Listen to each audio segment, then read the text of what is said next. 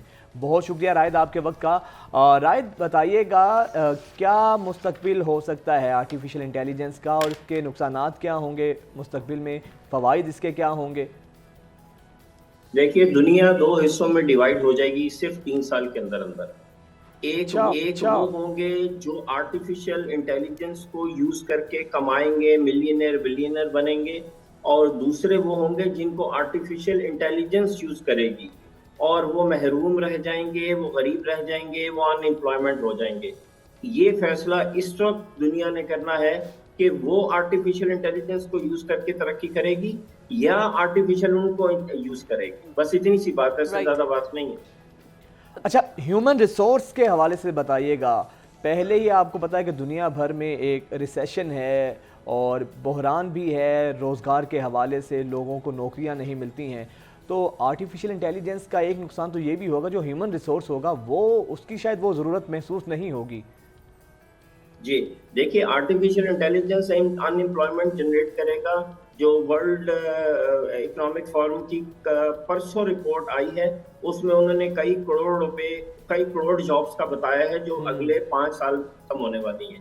تو yes, jobs will be lost, jobs ختم ہوں گی, لیکن دوسری طرف ایسے بزنسز بھی نمودار ہوں گے جو آرٹیفیشیل انٹیلیجنس کی وجہ سے نمودار ہوں گے. ان کا جنم ہی آرٹیفیشیل انٹیلیجنس کی وجہ سے ہوگا, اور جو لوگ اس کو کریں گے وہ لوگوں کو امپلائی بھی کریں گے. لیکن شرط یہ ہوگی کہ آپ کو آرٹیفیشیل انٹیلیجنس آنی چاہیے, آپ کی اس پہ کمانڈ ہو.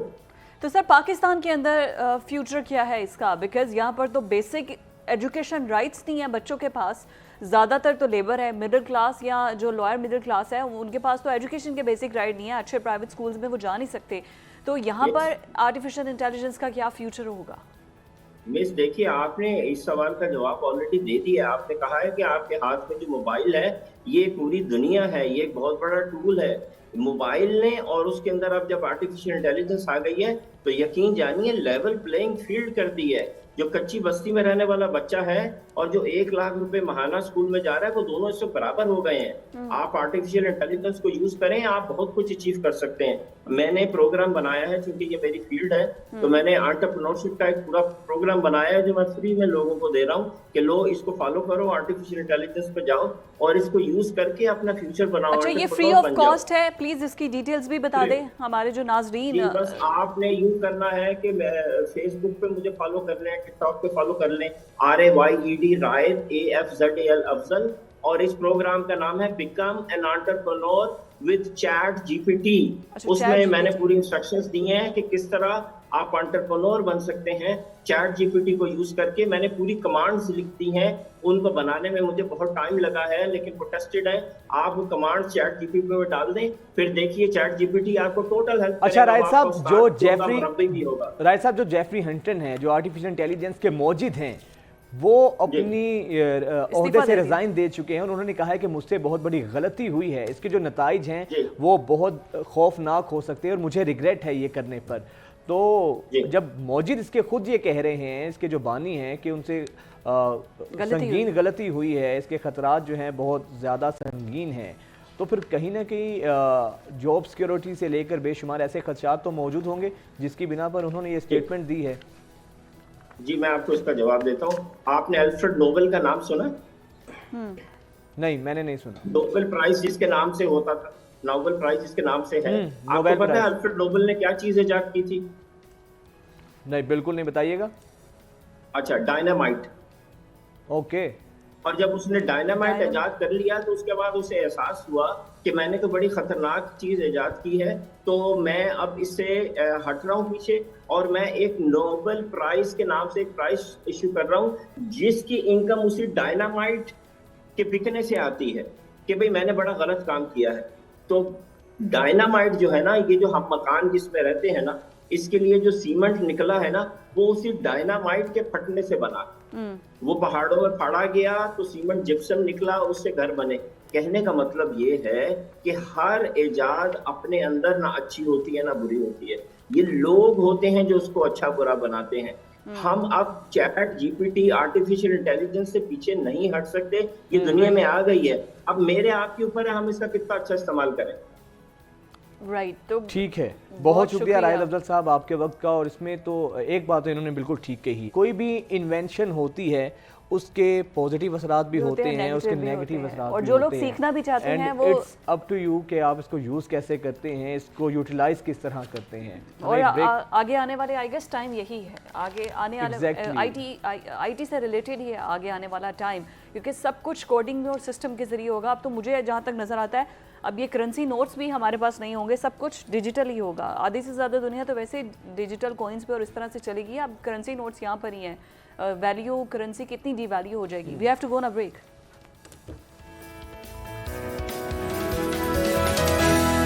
تو جناب welcome back after the break. اور اب کچھ بات کریں گے ادب کی. اور ادب جن جن معاشروں میں ہوتا ہے وہاں پہ ان کا سلیقہ تو ہوتا ہی ہے، ان معاشروں میں رویوں میں بہت زیادہ آپ بہتری دیکھتے ہیں، ان معاشروں میں عدم برداشت نہیں ہوتی ہے.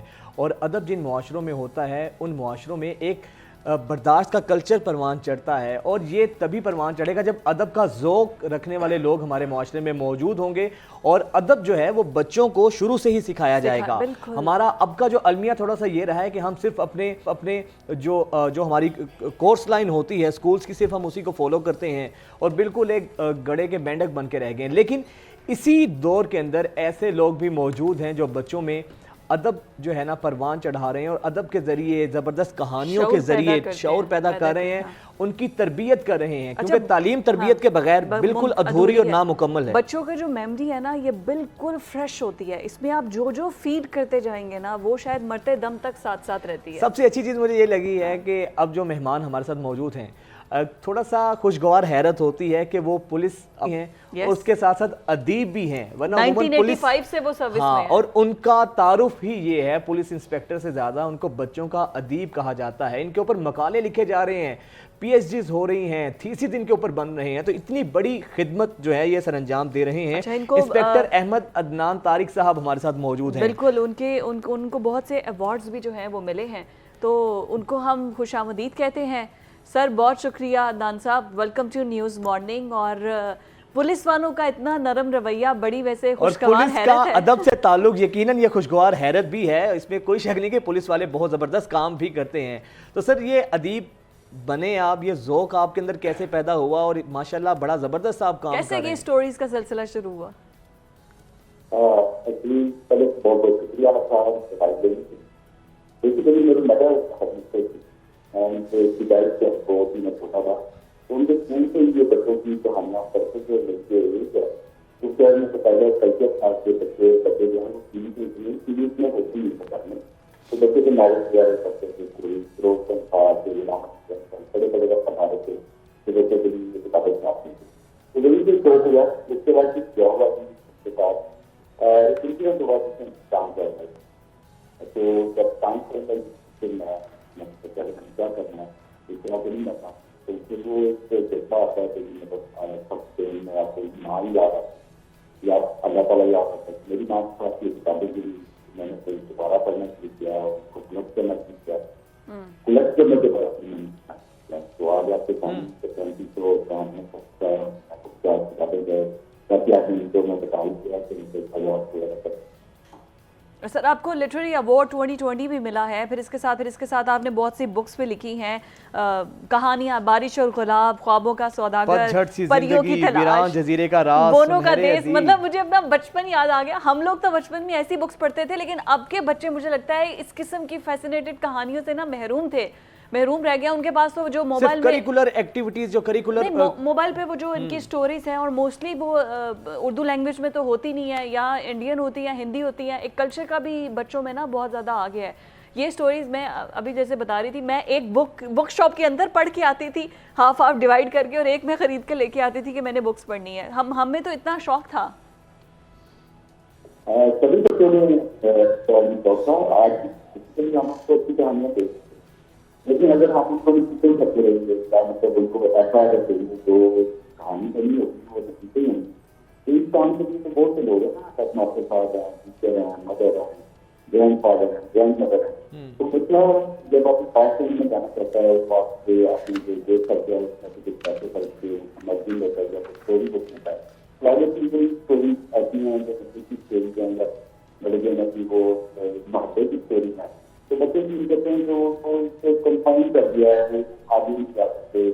تو میں نے تین قسم کی ہیں گورنمنٹ کی طرف سے بھی جو ہے تھوڑا سا مجھے زیادہ تھا میں جتنا دیکھی ہے تو پڑھا بھی بہت زیادہ تھا. تو میں بچوں کو پھر سائنسی پڑھنے لگا. میری جو آفس ہے وہ 5 سے 8 سال کے بچے ہیں, تو ان کو تو مذہب ابھی بہت سی ریلیکسیشن ہوتی ہیں, تو بیسیکلی میرا کام یہ ہے کہ ان کو مذہب کی چھوڑتے ہیں. اور اس کے بعد جب وہ آپ کے چانس میں آ گئے جیسے نانی بات چناوی کی بچپن میں بورڈ میں دیتے بچوں کو, تو جو آپ کے سانس بچوں کو اچھا میسج دے دیں. وہ میسج اس طرح کا ہونا چاہیے کہ وہ نصیحت کو نہ لگے بلکہ وہ اسے اڈاپٹ کرے اور بڑا اچھا انسان بنے. اچھا انسان بنے تو کہتے ہیں کہ اچھا مسلمان بھی ہوگا. اچھا مسلمان تو ہو ہی سکتا جو نماز نہیں کرتا, اس کے لیے ہمیں وہ ریچولی کو اس کو نصیحت کرنے کی جگہ بدلنے کی ضرورت ہے. اس کو ان کو کہانیوں میں ڈائن کیے ہم ان کو کیرل کروا سکتے ہیں تاکہ اپنی مرضی سے جیسے اتنا کا ہی جو کا بچہ بنی جائے. بجائے نیوز کی کوئی اور بالکل آتی یہ جو اس طرح کا ہے تو ہم اپنے بچوں کے انڈین سیکٹر آپ نے بات کی ہے تو بچوں کی وہ ڈورمون میم اور اس طرح کی چیزیں دیکھیں گے. اگر آپ کی کہانیاں مزید نہیں ہوگی تو وہ اپنا وہ چاکلیٹ کھائیں گے اپنے بچے سے ٹی وی پہ. اچھا احمد صاحب, آپ ماشاءاللہ بچوں کے لیے تو سٹوریز لکھ رہے ہیں اور بہت زبردست لکھ رہے ہیں, تو سر کوئی سٹوریز کوئی ادب کے حوالے سے کوئی اپنی فیلڈ کے اندر بھی کچھ لکھنے کا سوچا ہے؟ کیونکہ بچوں کے ساتھ ساتھ پروفیشنلز جو ہیں ہمارے ان کو بھی ضرورت ہے ادب کی, کیونکہ ادب سے آپ کے اندر بہت سی چینجنگ آتی ہیں, رویوں میں بہتری آتی ہے. تو پولیس کے اندر بھی یہ کلچر آپ نے پروان چڑھایا ہے, اپنے پیٹی بھائیوں کے ساتھ آپ یہ چیزیں شیئر کرتے ہیں, ان کے اندر بھی یہ ذوق پیدا ہوا ہے ادب کا؟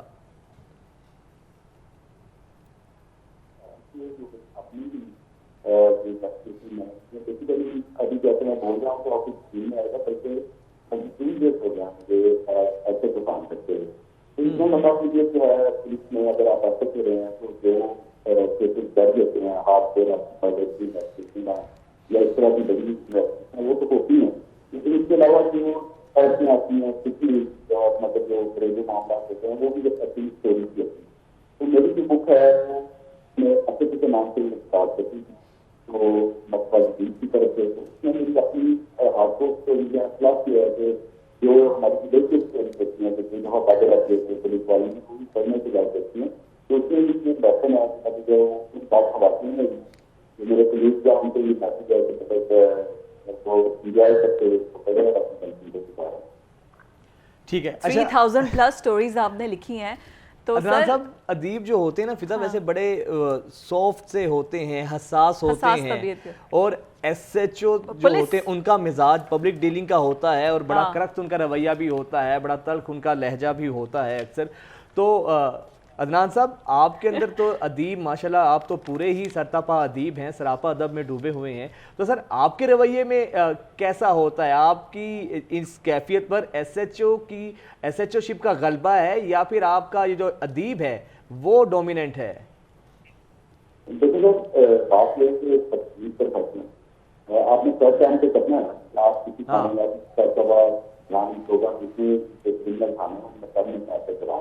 جو ہے سکسیسفل رہا اور سکسیس کا مطلب یہ ہے کہ میں نے شٹ ڈاؤن کیا سارے نقصان کو ایسے لوگوں کو شٹ ڈاؤن کیا جو لو ٹرم ہو سکتے تھے سمجھنے کے لیے. تو زیادہ سکسیس کی تو کھانا میں سنبھال رہا تھا کہ کبھی مطلب جب کو لگایا بھی گیا. اسی طرح میرا یہ کہنے کا مطلب یہ ہے کہ اگر میں نے بطور اسٹوری لکھی ہے تو اس کا مطلب ہے کہ جو یونٹ میرے پاس تھا اس کو میں اچھی طریقے سے مینج کر رہا تھا. اس کے بعد یہ ٹائم جو ملا مجھے ٹائم ملا تو میں نے لکھا نا, تو میرے پاس اتنا ٹائم بچا ہے کہ میں نے وہ جو سوسائٹی سے میں نے جو کرنا تھا وہ کیا. بٹ آفٹر سکسیسفل مینجمنٹ مائی جو ڈپارٹمنٹ ہے اور جو ہے تو اللہ کا کرم.